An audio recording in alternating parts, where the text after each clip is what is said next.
Well, guys, here we are with yet another live session. As you remember, they started off with the intention of providing support for the fear and anxiety that was away back then at the beginning of March. With the COVID thing, it was mounting, it was quite intense. I thought it could help. And then we just let the thing roll, followed the coincidence, the synchronicity metaphors. And here we are with Ken Armstrong. Just phenomenal story you're about to hear. And I think if we're honest, almost every one of these sessions have been, inspirational. But I suspect this one is going to be up there as number one. It's kind of like, strap in and get ready for something amazing. But so maybe, Ken, if you don't mind, maybe what you could do is just briefly introduce yourself, to a wee bit of your backstory, and then maybe lead you into when this challenge, this adversity began to come into your consciousness. Sure. Thanks, Jack. Yeah, sure. I guess my name's Ken Armstrong. I'm a business analyst in the southwest of Ireland. I've been here for 13 years. I started out in retail as a young lad, age sort of 14 and 15. I started out sweeping stock rooms and stuff like that. And I suppose by the time I went through the retail trade from the ground up into superstore manager, and so I'd been a busy sort of guy, always working, but probably hadn't been looking after myself properly. Yeah. So over the course of probably the first 15 years of my work life, I'd been busy. I'd been, as I say, working stores, supermarkets.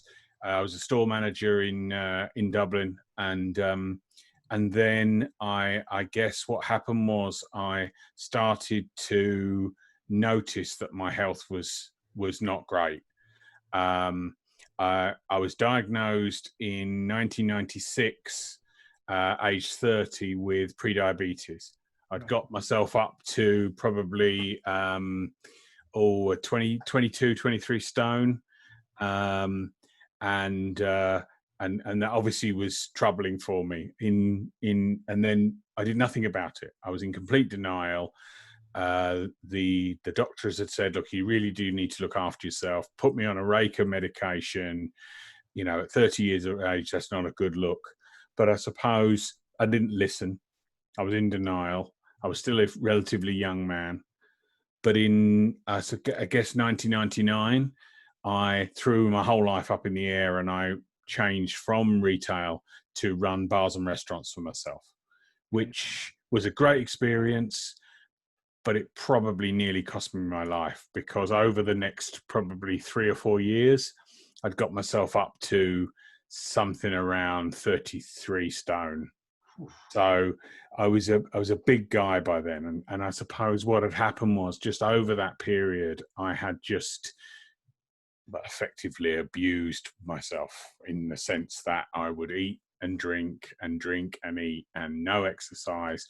You think you're exercising because you're standing up all day, but of course, if you're drinking, even if you're not drinking, you're still having lemonade or Coke, or even if you're not doing that. So not even talking about alcohol here, but anyway, so really, I suppose at that point and which is sort of I guess it's about 205, I suppose, 205, 206. I was in a really bad state. Can I ask you a question or two here, Ken? When you moved from the retail world into running the bars and so on, was that you taking a sort of business decision? You were your own business guy, yeah. You were a sort of entrepreneur. And obviously, one would imagine running bars, been involved in them in the past as a student, they're highly stressful if you're running them. So one would imagine the stress starts to build, you're caught up in everything. Yeah. You reckon that this turning to the drink and turning to the food was like comforts type eating or stress management method? There's definitely something in that, Jack. I mean, I was working from, say, 6 or 7 in the morning till well after midnight. Oof. 7 days a week. Oof. I was a single man, so at that point, you're just driven. you're driven, and it's your own business, and Yeah. people, you want to do well, you want people to like you, you want people to come into your place. Yeah. So I worked harder and harder and harder, but there was no balance. No. So really you were nearly fueling. So you'd eat late, you'd eat early, you'd eat often. So what happens is, and you'd be drinking and stuff over the course of sociably, let's call it. But of course, over that time, you start to get really, and I think one of the things that frustrated me about that in hindsight was that I didn't stop myself at any point. I was just driven by the business, by other things that were going on in my life, and didn't really stop to think that this guy that was a 38 waist had gone to at that point, a 60 waist and a 74 chest. I was a huge guy. Yeah. So in that sense, I was like, what caused that to happen? And of course, it's just, there's an element of denial. There's an element of, well, it won't happen to me. There's an element of being indestructible. The business was successful. So you were driven by that. But I think it got to the point, I guess, one of the changing points was in 2006, my father died of prostate cancer. And he would have been just before 60 or just 60.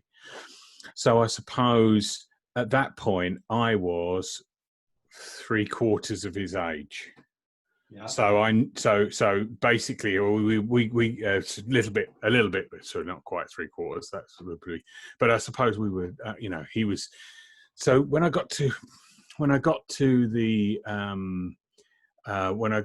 the big weight, I knew I had to do something. We moved to Ireland. I got married by then, and my wife was Irish, so we moved to Ireland.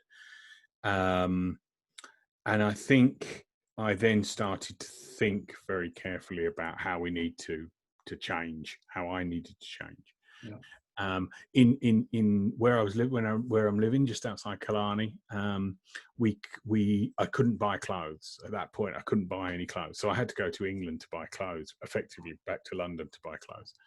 And I remember the sort of one of the big moments in my life was when I went to one of these high and mighty type shops in London. Went to buy a suit. I'd got a job here as training and business analysis and coaching and stuff. And I went to this guy, and he was a really, and he said to me, I needed a suit. The suits I had didn't fit, nothing fitted. So I went and I bought this. I got this suit, and I'm trying it on. And I said to him, do I look? And I couldn't. Do I look big in it? And I said, and of course this is ridiculous because I'm a 74 chest and a 60 waist. Of course I'm big, but he said to me, he said, "Sir," he said, "you're a man of generous proportion." Oh. He said, "You're not the biggest man I'll see today, and you're certainly not the biggest man I'll see all week. Embrace your size," he said, "embrace it." Now he's selling big clothes, so fair play to him. But I suppose when I got back to the hotel that night, I just thought to myself, you know what? I'm Ken Armstrong, and if people don't like me the way I am, then tough. Yeah. This is me, and like it or lump it. And at that point, the denial dropped, and I went, oh my God, I just need to do something about this. Can I ask you before you go on? And you and I agreed I could do this with your telling the story. It might frustrate the watcher, but for me, there's something I'd like to learn here for everybody else is I can't imagine what it'd be like to be that big, okay? But so what, I'm using the wrong words, I know, but what kind of symptoms or what kind of experiences day to day were you having being that big that so we can get our head around it? Because I'm fascinated by the transformation. So what was it like at its worst? What was it like being me? Yeah, terrible, really, when you think I couldn't walk properly. I would get sweats just even getting up out of a chair, if I could get out of the chair. Wow. I remember going to an Irish Open. The Irish Open was at Killarney, And I sat down on the edge of the green and to watch Rory McIlroy come through or something like that. Yeah. And I couldn't get up. Uber embarrassing. Yeah. Being on a plane and having to get the belt because you know, if you could get in the seat at all, that sort of stuff was just. But when you're in denial, it's just one of those things that happens. But once you start looking at it through the prism of being unfit, and I never thought myself, oddly enough, I never thought myself unfit. This is strange because I'd played a lot of football, I'd played a lot of rugby, I'd played sport, but I just wasn't able as I'd gone into the bar because I'd retired from, and again, this is not an unusual story for, I'd hardly call myself an athlete, but for athletes, it's not the thing that when they retire from rugby, and played rugby for 15 years. Right. And when I retired, of course, you still carry on taking in the same amount of intake as well. And you've started on the beer and you've started a pub and all of this stuff. And of course, it just adds to the whole maelstrom of it. So I suppose in about 2011, I tried a lot of things in when I started, I go, okay, got to do something about it. So I tried lots of different little, playing at stuff of, trying to lose weight, salads and stuff. It's just a nightmare. It's just, you get very hungry, you get very angry, you get very, like it's, you're in withdrawal mode. So I rarely ever got past withdrawal symptoms if I was trying to do something. And in about 2011 or 2012, I happened to buy a book by a guy called Gary Taubes. Now, he's not that well known in the UK, but American audiences would probably know him. He's a journalist. He's not a doctor. He's not a medic. He's a journalist. Many of the people who follow me will know him, yeah. Ah, good. So Gary wrote a book called Why We Get Fat and What to Do About It. Yeah. And what I liked about it, was that he was telling the story. Because he was a journalist, he told stories, and the stories he was telling was around how that, people had got fat over the years by, people who were working hard and grafting, but still the fat went on every year. And I guess so, through the course of the book, I could see that, but at the end of the book, I could see that,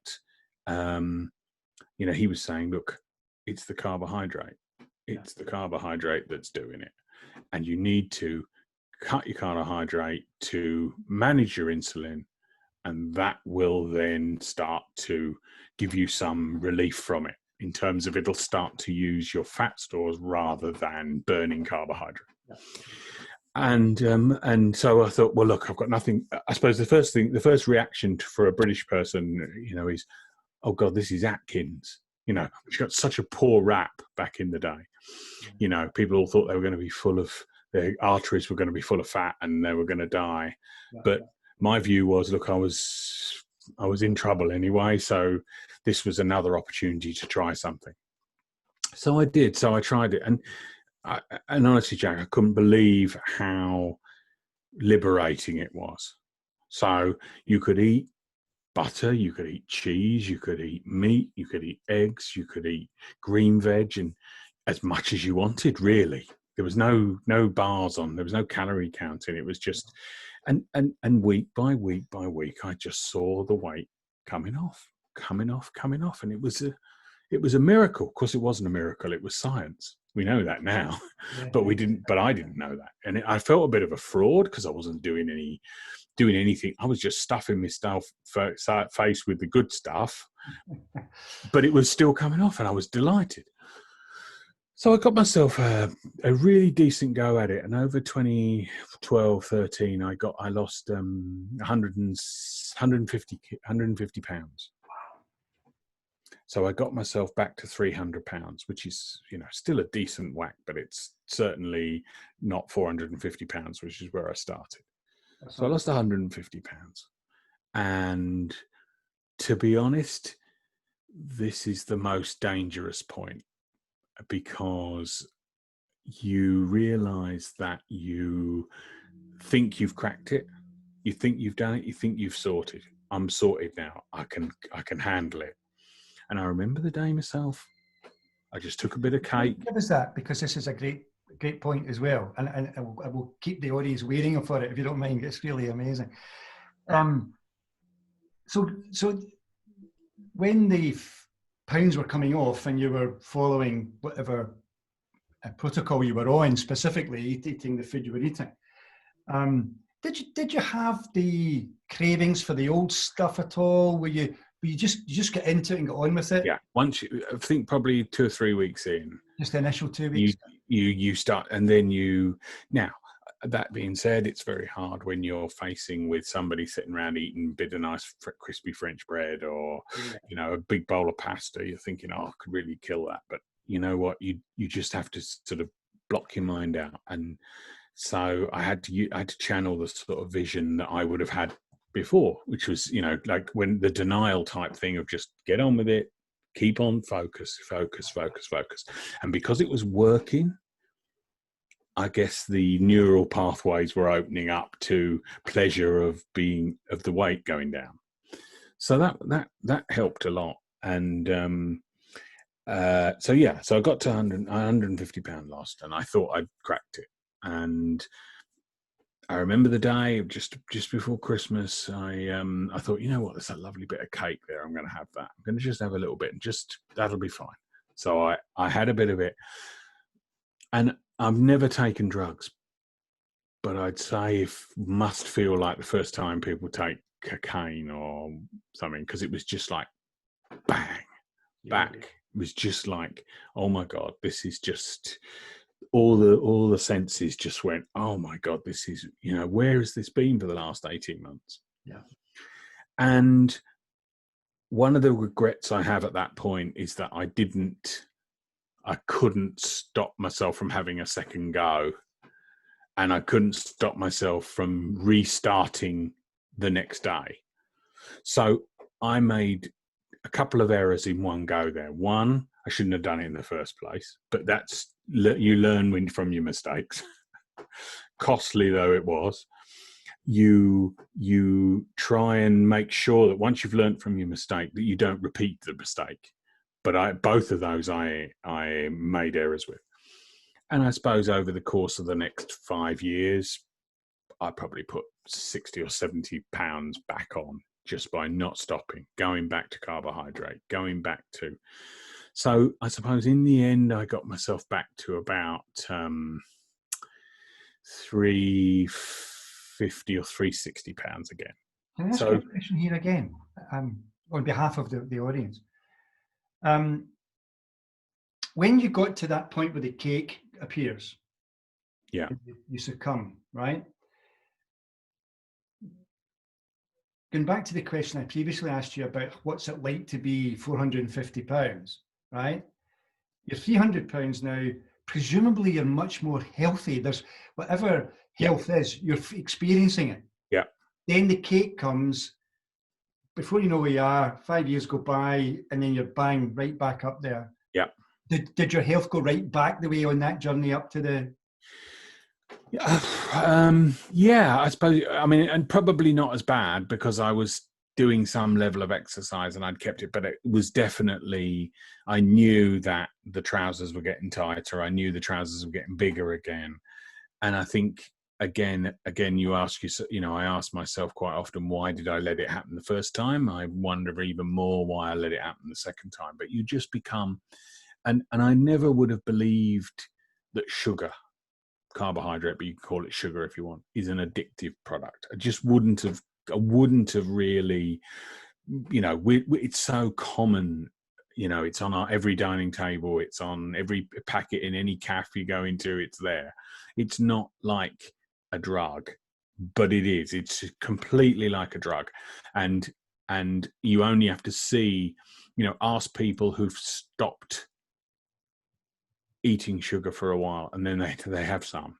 Just to ask them how it feels, and I'll tell you how it feels. It feels exactly the same. It's just like a rush, and it's addictive, and so I don't doubt that there'll be people out there saying, well, it's all about self-discipline.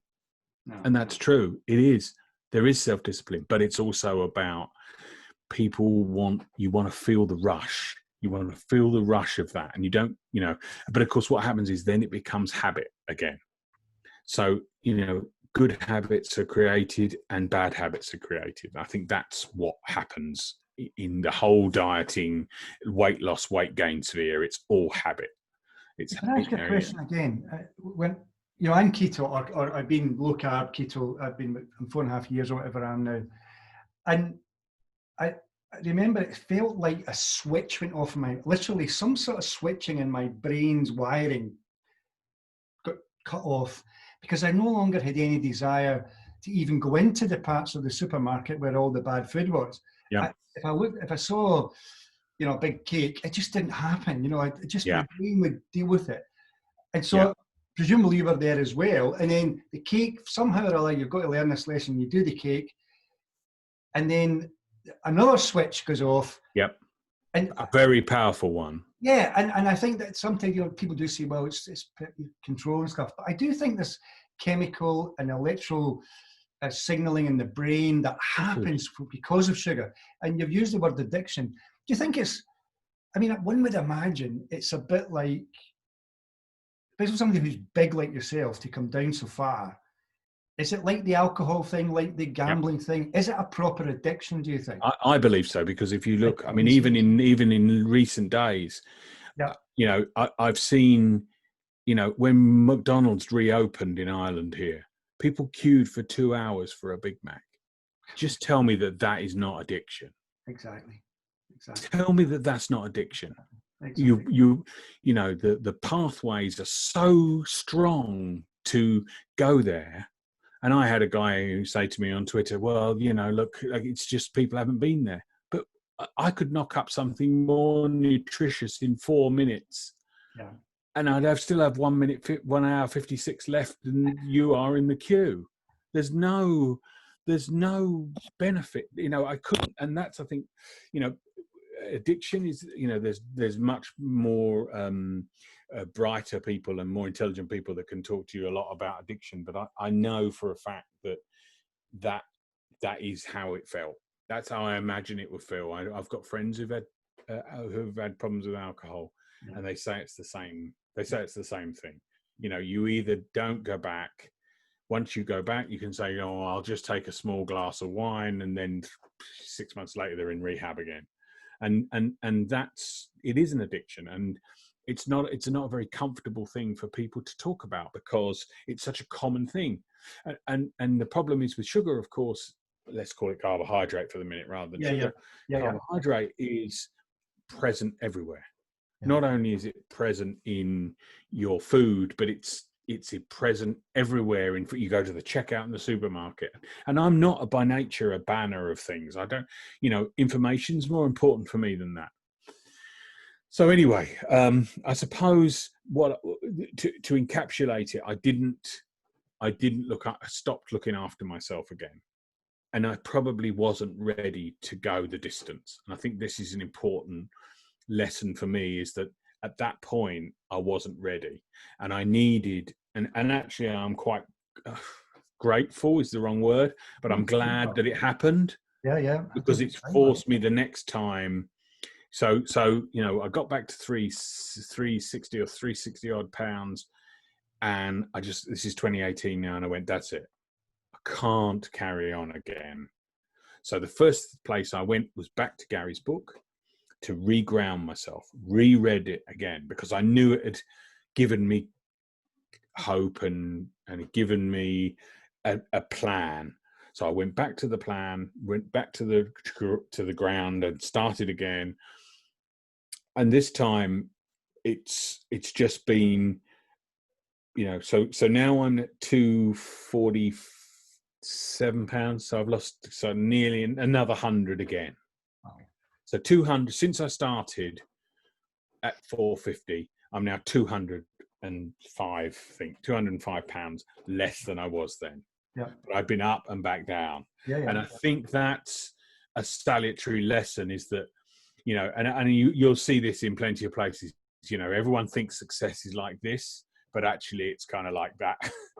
And you sometimes have to go right down the snake, back to the start, and then you have to start again. And I think the resilience is a big important thing this time round. I think also I'm better educated this time round. the first time I feel a bit like I was a lucky punter, where the second time round, I feel like I have worked at it, worked at my craft of doing it, learnt more, spent more time reading, spent more time on podcasts and trying to understand what I'm going through. You know, I'm not, although, and it's interesting because there's been a lot of byproducts of it.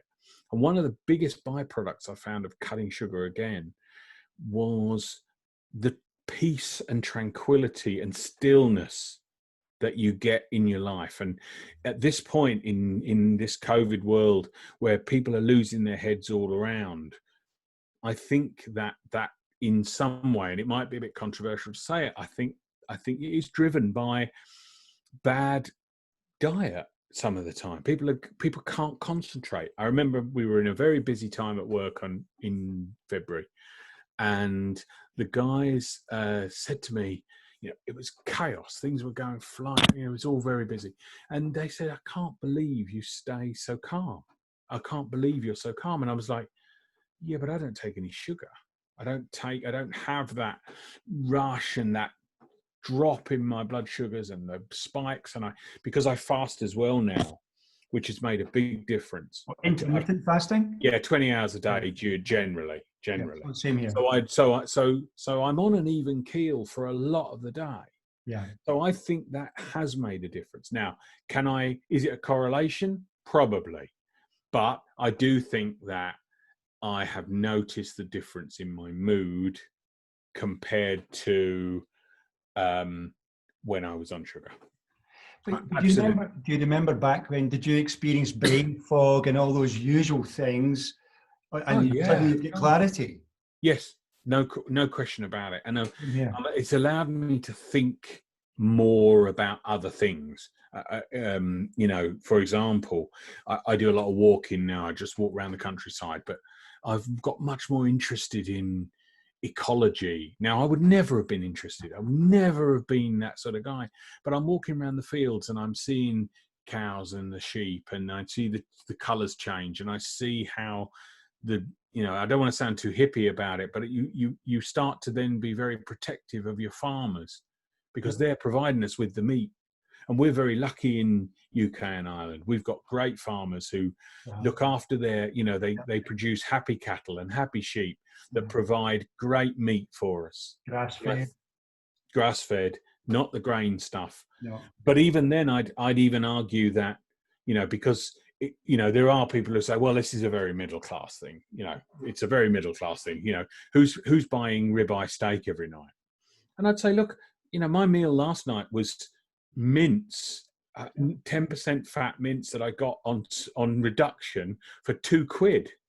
So don't tell me it's expensive. No, exactly. It doesn't have to be, but it just has to be.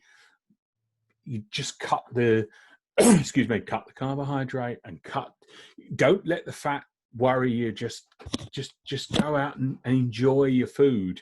And I think that's been a big part of what I found with it. I mean, the thing that strikes me is, as we know, type 2 diabetes doesn't necessarily mean you've got to be a big guy or a big woman. You can have it as skinny. We know all that.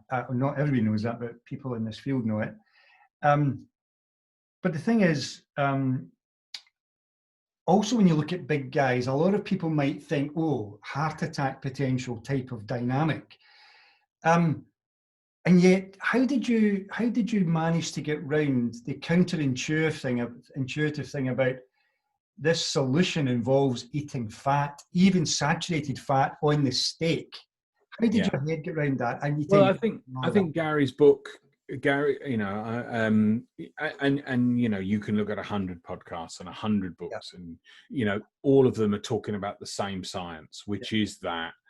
It's fat is not the enemy. Sugar is the enemy. And I think what's really interesting is that as I've become more of a reader, I've noticed that, this stuff was there.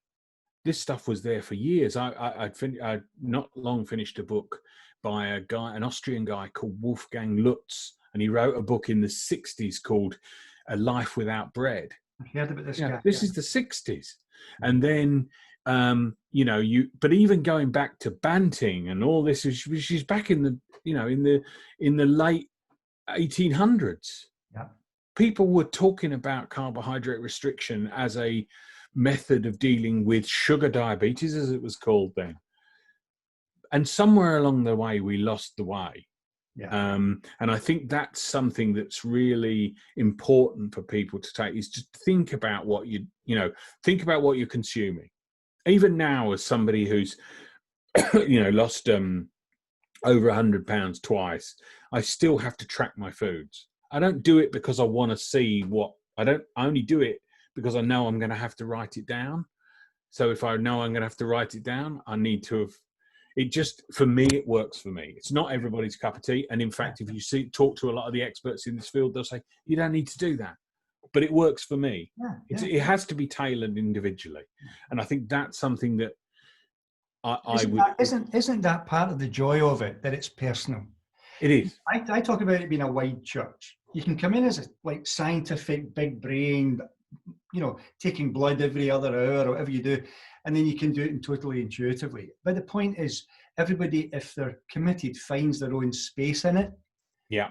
And it's the beauty of it being personal. I love, it's because it's not like the other paradigm. A cancer is a cancer is a cancer, and they're all the same. No, they're not. It's individual. Everything's individualized. Yeah. I think it's beautiful because of that. Yeah. So I think it's certainly made me think very carefully about what I consume. It makes me more conscious of where it comes from, and how it was looked after, how it was farmed. And as I say, I don't want it to come across as a sort of hippie sort of guy, because that isn't really my way. No. But I just think it's made me think more about the way that things are consumed, the way we're marketed is, and again, I'm not a banner by nature. That's not my way. My way is generally, let people find their own way. Yeah. But we've sleepwalked into a diabetes and a diabetes crisis that is a juggernaut. And if COVID-19 is costing governments around the world lots and lots and lots of money, which it is, that's nothing against what's going to cost them it's going to cost our grandchildren in 50 years' time to be still paying the debt of diabetes care. My tablets used to cost me, when I moved to Ireland, they've come down now, but my tablets were 150 quid a month. And did you manage to get off some of them? All of them. Fantastic. All of them. So Metstats, metformin, and an ACE2 inhibitor. Did that with the doctor running alongside you? Absolutely. Yeah, I wouldn't have just stopped them. In fact, I did a deal with my doctor. I said, look, take them off. I think I'm ready to come off them. Do a lipid panel, and in 6 months' time, we'll do another lipid panel. And if you think that I've not made the right decision, I'll bear to your. But I knew anyway that it was going to be fine, and it was fine. So, and I would implore people to say to their doctor, not in an aggressive way, but just say, look, I've seen this guy, or I've seen this methodology, or I've seen this hypothesis. What do you think?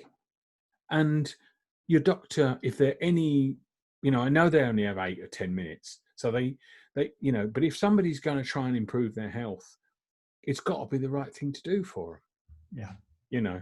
So, I'm very lucky. I'm now, fit. I'm healthy. I suppose that the next target is the 22 pounds that I need for 22 pounds. 22 pounds, and that'll leave me half what I was when I started. Wow. That's the target. And do you think you found sometimes I hear people talking about plateaus and coming down? Yeah. But I trust the science now, Jack. I trust the science. Yeah. I trust that as long as I'm doing the right thing. Now, if I'm kidding myself, I've got to expect that that won't happen, which is true. So, so as long as I'm being honest with myself, and as long as I'm sticking to the plan, I know it'll work. And it might plateau for weeks, and it has done before. But also, I'm because I'm a kind of business analyst guy, I look at this stuff. I go into and go, right, okay, well, what did I eat? Did I have a little bit too much of this, or a little bit too much of that? Or, you know, I've got a real draw for cheese. That's cheese is my downfall, if you want to call it that. It's my only sweet kind of thing that I'd have. So, you know, sometimes I'll go, right, okay, well, let's just cut that by 100 grams and see what happens. And then see if it makes any difference. But I've generally found that if you just stick to, if you don't sweat about it too much, because the last thing you want to do is add stress to your life. Exactly. Yeah. Which drives the blood sugars up as well. So this is interesting. So you take 100 grams of cheese out over a week or something and say, okay, let's see what happens. Are you looking to see if you actually lose some weight, or are you listening to your body in terms of the impact on, say, a symptom or inflammation or something like that? Both. Yes, definitely. Both. I think one of the best investments, and it was about 30 quid. I bought a body composition scale. Okay. So which does your fat percentage, it does your water percentage, it does your muscle mass. Sure. It was about 30 quid. And to be honest, it's the best thing I've done, because then because for example, if I was to go running tomorrow all week, and I might not lose any weight. Exactly. And if you only had the blunt instrument of the scale that says you've gone from 227 pounds or 250 pounds to 230 pounds, you go, right, okay, well, I've not lost any weight, so that was a disaster. But on my body composition scale, I can go, well, actually, I put on a pound of muscle. Yeah. Or I'm carrying a little bit more water. And so what it does is it takes the mystery out of it, because then you're going, okay, I can see. So I don't mind. I mean, like, if you look at the bodybuilder guys, and I have no intention of heading in their direction, but their BMI is massive. They're obese as far as BMI is concerned. Yeah. So that's not very helpful. John Olomu was always the best example of that. He would have been clinically obese, and the man was a mountain. Yeah. But he was, so muscle mass. I mean, my muscle mass currently is something around 90 kilos, which is 200 pounds, right? So I couldn't even dream of getting below 200 pounds, because otherwise I'm going to be losing muscle. So.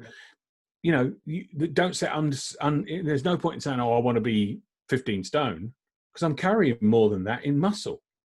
Yeah. I mean, what I love about what you're saying is, and for everybody watching, of course, and I've been encouraging people to embrace this for 4 years now, is you get to know yourself, and so you're the kind of person that wants to track it. You're the kind of person that's on that scale and seeing it. But it's a wide church again. I mean, what I do is for me, I don't go into the scales ever again. I haven't got one of yours, but just a normal one. I stopped doing it, but I looked at myself in the mirror and I could see the change. Yeah. And, obviously I didn't get into it because of a weight issue, although the weight was creeping on.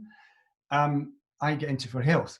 So when I experiment, and I do regularly, if I experiment, I'm not so much looking for the weight thing. I'm looking for symptoms of, for me, particularly inflammation. And it's phenomenal how even simple things that people take day to day can really seriously affect inflammation. But that's me again. It's a white church. Why are you doing it? The thing also I think is, because it's like you're running your own scientific lab. It's good fun. It is good fun, because you're trying to just keep you're going to keep your motivation up, as well, because you want to see that you're doing okay. But you also, it mitigates the disappointment of maybe, people do keto and maybe they do it for a few weeks, and, it can take up to a month to get fat adapted, or even more. Right. And so they get to 3 weeks and they go, oh, this is no good. It's not working for me. And they don't see that, their bone structure is getting stronger. Their muscle mass is getting bigger. So although they're not losing weight, they're actually getting more fit and healthy. And, and I'm a very keen, I'm in my mid-50s now. And I suppose I'm trying to ensure that I'm like longevity. And I don't know how long that's going to last. I don't know how long we've all got. I could be hit by a bus tomorrow, although that'd be difficult in Ireland. We don't have any buses in Southwest Ireland. But if you longevity is now the goal. Yeah. Because I was 45 when I started. And I suppose what I'm trying to do now is I'd love to get to 90 in a fit state. Can I challenge you to think about 100 in a fit state? Yeah, by all means. I'll start with 90. Join the club. That's what we're all aiming for. 100. Fair play. Totally healthy, and just fall asleep and you're gone. You don't want to be, as Billy Connolly says, you don't want to be you don't want to have 20 years, but it's rubbish. Yep. Yeah. Absolutely. I'd rather live to a good age, fit, and as you say, So presumably, the type 2 diabetes has gone. There's no sign of that. No, it's in remission. I'm always say remission. That just gives me a little bit of wiggle room. Okay. It would be hard to say cured because, as I say, I do believe that no more than people who drink. I hear what you're saying. That's a fantastic contribution, actually. Yeah. It never goes because you could easily. Again, that's the sort of thing. Yeah. Yeah. And I think that's important, but it is in remission completely. Yeah. So, I take my blood sugars regularly just to see. So I take a fasting blood sugar, and then I might take an hour after a meal. Not every meal, maybe once a week, or maybe even once a fortnight, or whatever, and just try and see what it looks like. So, in UK terms, I wouldn't want it to be over 6 an hour after a meal. Yeah. And mine's very rarely above 5.4 or 5.5. So I know that my body's dealt with the sugar. What little there was, it's dealt with.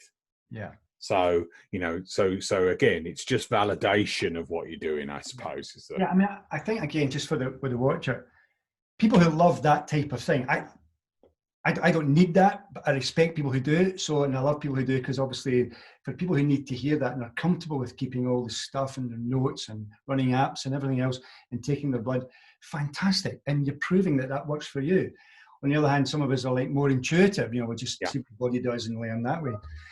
The point, again, I keep saying it's a wide church. I suppose the thing is, where do you see yourself heading? I mean, one of the things I keep hearing or I keep thinking is, those of us who are in this movement, I'm calling it a movement, because obviously the diabetes thing is massive in this, but and the fear of type 3 diabetes and that can manifest, and all the other illnesses that people seem to, as you say, go into remission. There's endless diseases. People do this, go into remission. So when you look towards the future, are you, I suppose, like it's not a religion, it's not like, I keep doing this sometimes, you can do this as a vegan, we've said that repeatedly, but and a vegetarian, but sometimes those hardline vegan characters, it's almost like a religion. They can't come off it even if the signs aren't good. I suppose you're like me and like a lot of the other people. If a better thing shows up, we would go there for the sake of our health. Yes. Exactly. But it's important for me, again, personally, that I have a good basis for it. Yeah. I'm not somebody that reads the front page of the Daily Mail and says, oh, I'm going to, black coffee's bad for me and I'm going to jump ship, because that's not good enough for me.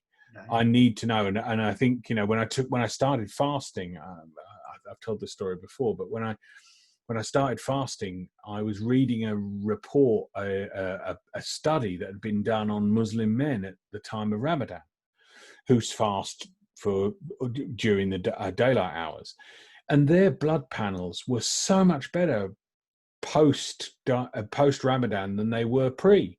So I went, well, this is a good study. This isn't a mouse type study. This isn't a study where they've done it for 3 weeks. These are guys who've done it for an extended period of time, and we can see some. So for a data guy like me, that's good. That's good validation. And also you hear people talking about it. You hear people saying, you know, I like to hear people's experiences. So if people say, well, it worked for me, I'll take it on board. I can take it. I can analyze it in my own mind and say, yeah, that's fine. You know, I'm sure there are plenty of people out there who say, look, there's nothing wrong with 100 grams of carbohydrate a day. I'm sure they're right for them, but it doesn't do for me. I just feel very bloated, and I can't be trusted with it in my own mind. Now, you know, I think as time has gone on, I'm probably more relaxed now than I was the first time around. I think that's what I learned, was to be a bit more relaxed about it. So if you know, like my fasting is, I tend to do 20 hours. Yeah. But if I'm hungry at 16, I eat. Yeah. Just don't punish us. It's not a punishment. Yeah. We're not being austere here. This is about eating when you're hungry and stopping when you're full. And Listen, I love you for saying that, because when I first got into it and I came across fasting, you know, inevitably you read a book or two and then you see this word fasting come, you go, no, you've not got to fast, have you? And I start to think, oh God, fasting, I've never liked that. And then you hear about intermittent fasting. So you what is that really? It says, well, you miss a meal, you miss your breakfast, then you might have lunch, you might have a late lunch, and it still feels impossible. Yep. But then once you get fat adapted, that switch goes off in your brain, and suddenly it's easy. Very. And so for the people listening in this, oh, you've got to do fasting. Well, you'll slide into it when you're ready. You'll just slide in, and you'll and if you want to have a breakfast again, you can.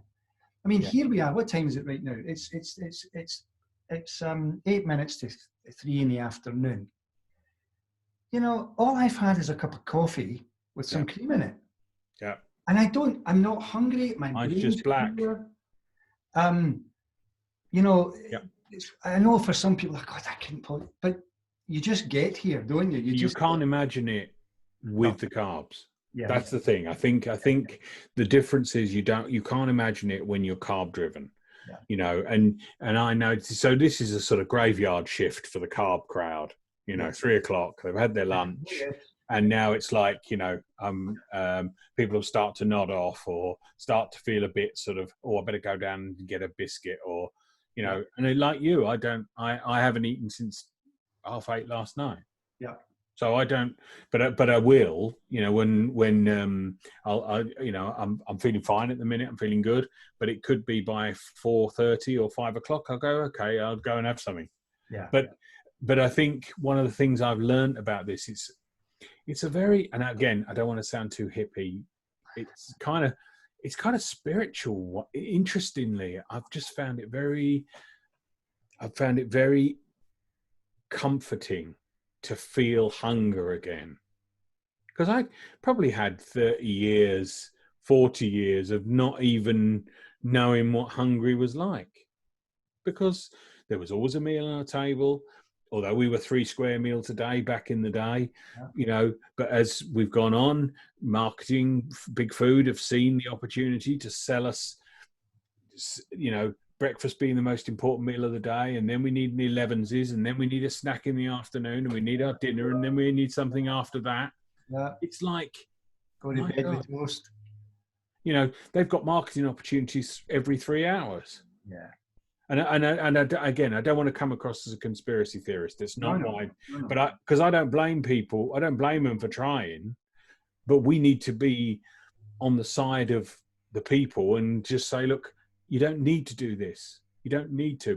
But to do it, you have to take a leap of faith to the side of, I'm actually going to stop eating this type of rubbish. So presumably, Ken, you feel, compared to where you were at the height of your weight, you feel metabolically healthy now. Oh, definitely, yeah. And definitely. Presumably, having that metabolic health, you feel more confident if you came across COVID. Yes, and I mean, obviously, there's some good data out there now around, around vitamin D, Yeah, around how metabolic, because I'm very skeptical when I see people say, these people have died with no underlying health issues, because I don't believe I that. think they probably have in some way, because I just think that when they look at the spread of how it's how people have, and it's terrible to Yeah, see. yeah, If some good comes out of this whole thing, it's that maybe people will see that their metabolic health is important. And we're very lucky, we're very blessed here in Southwest Ireland. We've been very, very low figures, and I think that's to do with population density. yeah. It's to do with our, the fact that we do have we're coastal, so it does make a big difference. But I think also, if you've looked after your the metabolic health won't stop you getting COVID.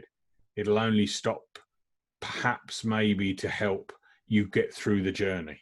Yeah, that's I the think point. that's, but I think also, going back to my other point, is that I probably haven't worried as much because I've been more stable without the sugar. I don't get into, the sky's going to fall in.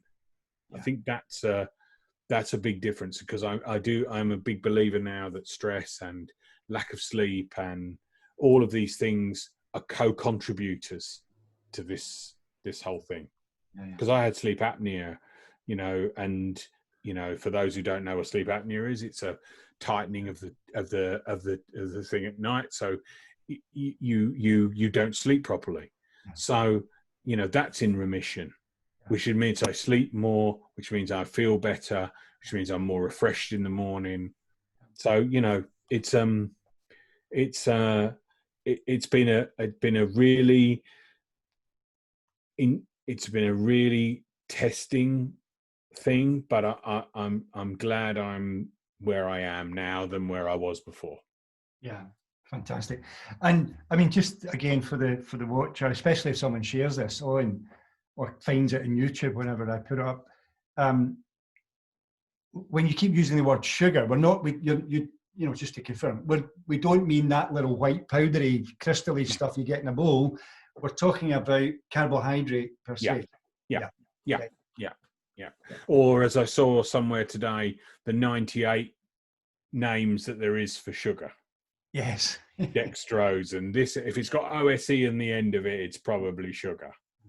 Yeah. So if I was giving people advice, and I don't particularly give advice, but I'd say just whole foods, less than 2 ingredients, less than 3 ingredients, and eat until you're full. And that just about covers how I do it. And it's very simple.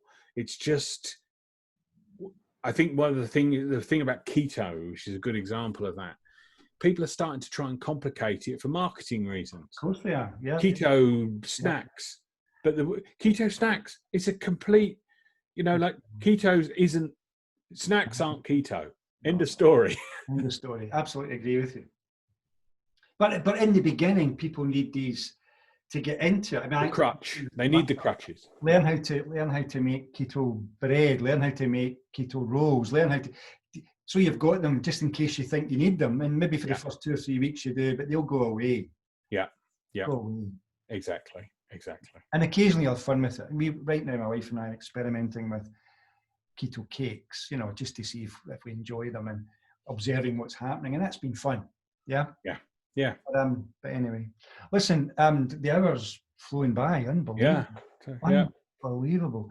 I can't thank you enough for coming on and taking. Not at all, Jack. I've really enjoyed it, and thank you for your support. I really appreciate it. Yeah, I mean, just a final wee thought I'm thinking here is, obviously your mindset has improved massively over that journey.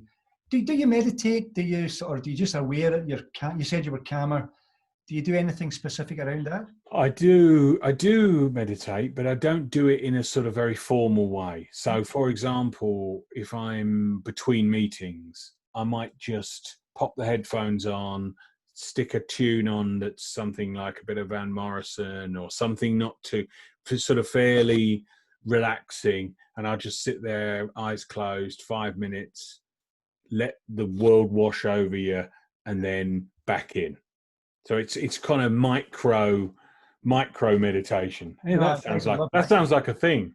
Yeah, the guys that love it, because that's what we're about. But so the other thing is, have you noticed that that's better quality relaxation than you had before when you were a big guy?